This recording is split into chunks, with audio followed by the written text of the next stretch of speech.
Now it's story time on Noggin. Neville.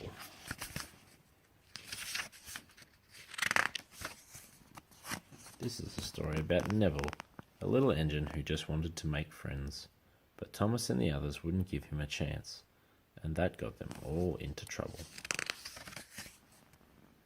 One morning, the Fat Controller made an announcement. A new engine has arrived on the island, he said. His name is Neville. You must all make him feel welcome. I wonder what this Neville will be like, Thomas said to Emily. I hope he's a steamy like us, Emily replied. Later that day, Thomas had stopped at a signal when the signalman called down to him. The bridge ahead is unsafe, he said. It needs mending before any engines can cross it. You must go to the docks and collect some iron to repair the bridge. At the docks, Ari and Bert were with Neville, the new engine. Neville was a steamy, but he had a square body like a diesel. Ari and Bert were feeling naughty. We'll help you shunt those trucks, they said. But they pushed Neville hard into the trucks.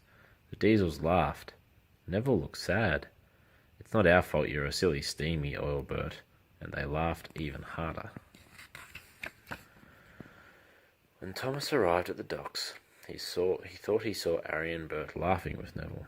That's the new engine, Thomas thought. He seems to be friends with the diesels. How strange. Thomas chuffed off to Knapford Station. We'd better be careful of that new engine, he warned James at the platform. I saw him laughing with Ari and Bert at the docks.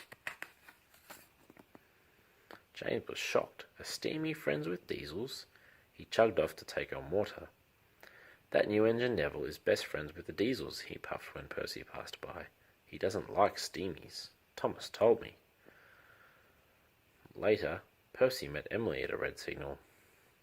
Don't go near Neville the new engine, he told her. The diesels have told him to biff into steamies. James heard it from Thomas.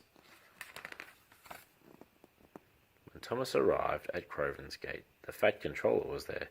I have a very important job for you, he boomed. You must warn all the engines not to cross the bridge until it is repaired. Thomas felt proud. It was a really useful job. Then he heard a whistle. Someone was coming. He had to warn them. But when Thomas saw it was Neville, he forgot all about his important job. He's pulling Annie and Clarabelle. They're my coaches, not his. Hello, puffed Neville perkily. I'm not talking to you, Thomas huffed. Neville was puzzled and sad. When Emily pulled in next to him, Neville gave her a big friendly smile.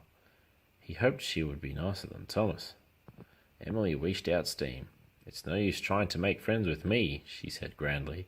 I know you're going to biff into all the steamies, just like the diesels told you to. Neville didn't know why she was being so horrid to him, but the station master blew his whistle and Neville had to chug sadly away. Then Emily saw Thomas. Thanks for warning us about Neville, she said. Percy told me what you told James. Thomas was very surprised. I only saw Neville with the diesels, he cried. But before Emily could answer, Toby arrived. Have you heard, he puffed. Salty saw Ari and Bert be horrible to Neville at the docks. So the diesels weren't Neville's friends at all. All of a sudden, Thomas remembered where Neville was going. Neville's heading for the broken bridge, he cried. I must stop him. Neville was speeding along. Suddenly, he saw a barrier on the track.